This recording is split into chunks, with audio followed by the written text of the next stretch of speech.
दोस्तों, स्वागत है आपका मेरे YouTube चैनल इंग्लिश बाबू पर। और आज मैं फिर हाजिर हूँ आपके साथ एक नई स्टोरी लेकर।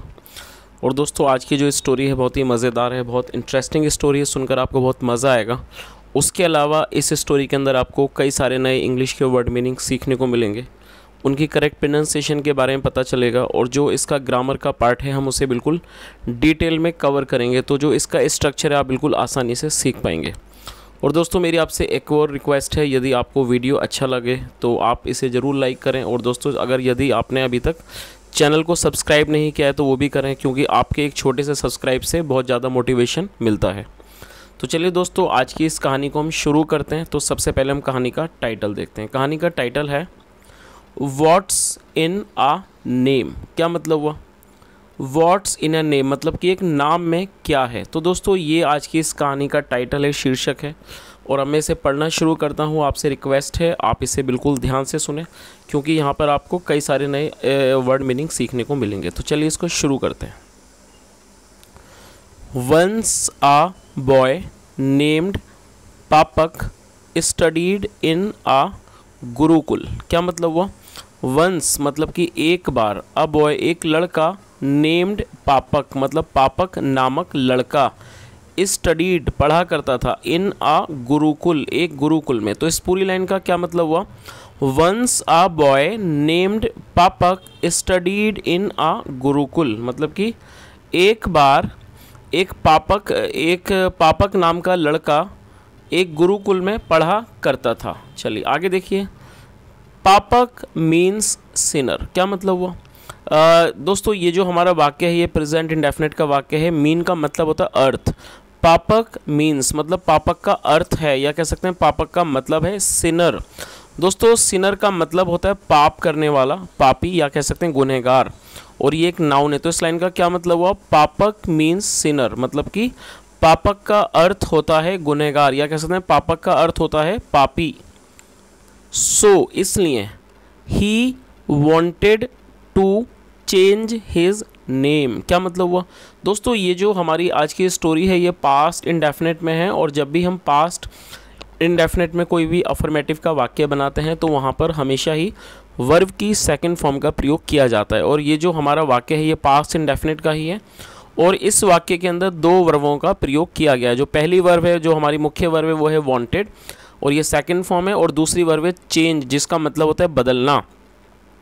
और आपको ये चीज़ भी याद रखनी है, यदि आप कोई भी ऐसा वाक्य बनाते हैं जहाँ पर दो वर्बों का प्रयोग किया जाता है, तो पहली वर्ब जो होगी वो हमेशा जो टेंस है उसके अकॉर्डिंगली आएगी। और जब आप दूसरी वर्ब का प्रयोग करेंगे तो उससे पहले आपको टू लगाना है, और टू के बाद हमेशा ही वर्ब की फर्स्ट फॉर्म का प्रयोग किया जाता है। तो आप इस चीज़ को याद रखें कि जब भी आप दूसरी बार या तीसरी बार वर्ब को यूज़ करेंगे सेंटेंस के अंदर, तो हमेशा ही वर्ब की फर्स्ट फॉर्म का यूज़ करना होता है। तो इस लाइन का क्या मतलब हुआ?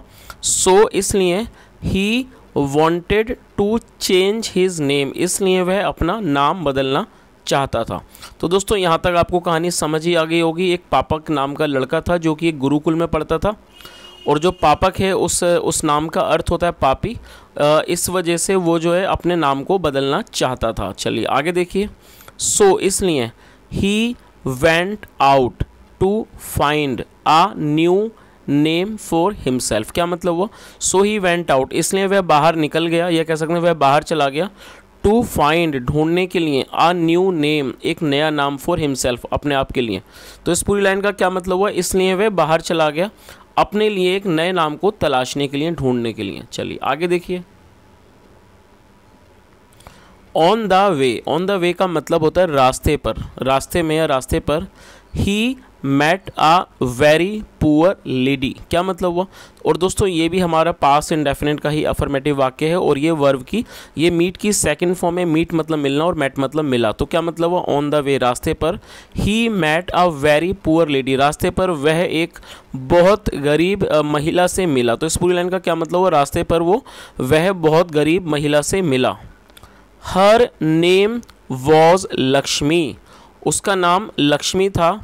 विच मीन्स मतलब जिसका अर्थ होता है गॉडेस ऑफ वेल्थ। दोस्तों, आप इस वर्ड को नोट कर सकते हैं। गॉडेस का मतलब होता है देवती, गॉडेस का मतलब होता है देवी, और वेल्थ का मतलब होता है संपत्ति। या धन। तो इस पूरी लाइन का क्या मतलब हुआ? हर नेम वॉज लक्ष्मी, मतलब उसका नाम लक्ष्मी था। विच मीन्स, जिसका अर्थ होता है गॉडेस ऑफ वेल्थ, मतलब कि धन की देवी, या कह सकते हैं संपत्ति की देवी। देन फिर ही वेंट ऑन, फिर वो आगे बढ़ा, चलता गया। एंड मेट अ थीफ, और फिर वो एक चोर से मिला। तो इस पूरी लाइन का क्या मतलब हुआ? देन ही वेंट ऑन, फिर वह आगे बढ़ा। एंड मेट अ थीफ, और एक चोर से मिला। हिज नेम वॉज धर्मदास, क्या मतलब हुआ? हिज नेम वॉज धर्मदास, उसका नाम धर्मदास था। मीनिंग, मतलब जिसका अर्थ होता है वन, वह व्यक्ति, हु डज गुड डीड्स, मतलब कि जो करता है। और दोस्तों ये जो हु है ये एक रिलेटिव प्रोनाउन है जिसका मतलब होता है जो। हु डज, जो कि करता है, गुड डीड्स, अच्छे कार्य, अच्छे काम करता है। तो इस पूरी लाइन का क्या मतलब हुआ कि उसका नाम धर्मदास था, जिसका तात्पर्य होता है, जिसका अर्थ होता है कि जो व्यक्ति हु डज गुड डीड्स, मतलब जो अच्छे कामों को करता है। देन फिर ही मूव्ड फॉरवर्ड, फिर वो आगे बढ़ गया। And met an ugly looking leper boy, फिर वो आगे बढ़ा और मिला, किससे मिला?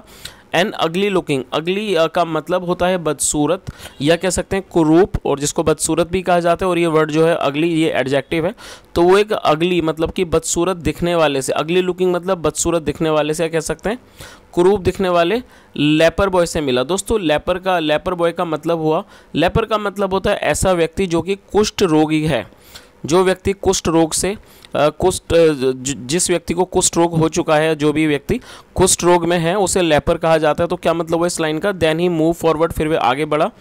And met an ugly looking leper boy, और वो एक अगली लुकिंग मतलब कि कुरूप दिखने वाले एक कुष्ठ रोग से ग्रसित लड़के से मिला। हिज नेम वॉज सुंदर, उसका नाम सुंदर था। विच मीन्स, जिसका अर्थ होता है ब्यूटीफुल, सुंदर। चलिए आगे देखिए। पापक वॉकड ऑन, जो पापक था वो चलता रहा। वॉक ऑन का मतलब होता है जारी रखना, चलते रहना। पापक वॉकड ऑन, पापक चलता रहा। एंड रीच्ड अ विलेज, और एक गांव पहुंचा। ही पास्ड अक्रॉस क्रीमेशन ग्राउंड। दोस्तों क्रीमेशन ग्राउंड का मतलब होता है शमशान गृह या शमशान घाट, जिसे क्रीमेशन ग्राउंड कहा जाता है। तो इस लाइन का क्या मतलब हुआ? He passed across cremation ground, वो एक शमशान घाट से होकर गुजरा।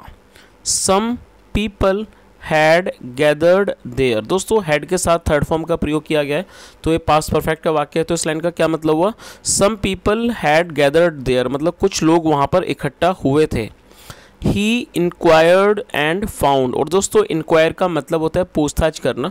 ही इंक्वायर्ड, उसने पूछताछ की। एंड फाउंड, और पाया, फाउंड आउट, और ये पाया दैट की अ मैन, एक आदमी, अ मैन हैड डाइड, मतलब एक आदमी की मृत्यु हो गई थी, मतलब एक आदमी मर गया था। His name was Amar, his name was Amar, उसका नाम अमर था। विच मेंट, मतलब जिसका अर्थ था इमोर्टल। दोस्तों ये जो वर्ड है इमोर्टल, ये एक एडजेक्टिव है जिसका मतलब होता है जिसकी मृत्यु कभी नहीं होती, अनश्वर, जिसका कभी नाश नहीं होता, जिसको इमोर्टल कहते हैं, और जिसे हम अमर भी कह सकते हैं। तो इस लाइन का क्या मतलब हुआ? हिज नेम वॉज अमर, उसका नाम अमर था। विच मेंट इमोर्टल, जिसका तात्पर्य है या जिसका अर्थ है इमोर्टल, मतलब कि अमर, मतलब कि ना ख़त्म होने वाला। चलिए आगे देखिए। और दोस्तों यहाँ पर आप इस चित्र को भी देख सकते हैं कि ये जो बच्चा है पापक, वो इन लोगों से पूछ रहा है उस व्यक्ति के बारे में। चलिए आगे देखते हैं। देन पापक थॉट, और ये थिंक की सेकंड फॉर्म है देन। फिर पापक थॉट, पापक ने सोचा। ओह ही डाइड, वह मर गया। Even though his name was अमर, यहाँ तक कि मतलब फिर वह मर गया। Even though his name was अमर, हालांकि जो उसका नाम था वो अमर था। तो उसने क्या सोचा कि उसकी मृत्यु हो गई, हालांकि उसका नाम अमर था। चलिए आगे देखिए। A man standing near by said, एक आदमी जो मतलब कि पास में खड़ा था। A man standing near by said, उसने कहा। व्हाट्स इन अ नेम, मतलब कि नाम में क्या रखा है। इट्स वॉट यू डू, मतलब क्या है? It is what you do, मतलब ये है कि आप क्या करते हो। योर डीड्स, मतलब जो आपके कार्य हैं, जो आपके काम हैं, डीड्स हैं। एंड एक्शन, जो आपके काम हैं, काउंट, उनकी गिनती होती है। एंड नॉट द नेम, और आपके नाम की नहीं।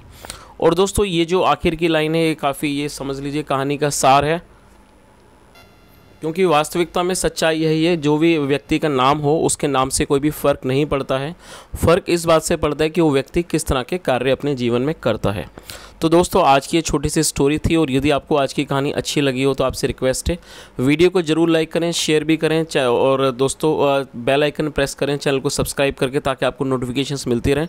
और यदि आपका कोई सुझाव हो तो कमेंट के माध्यम से ज़रूर बताएँ। सुनने के लिए thank you so much. Have a nice day and bye.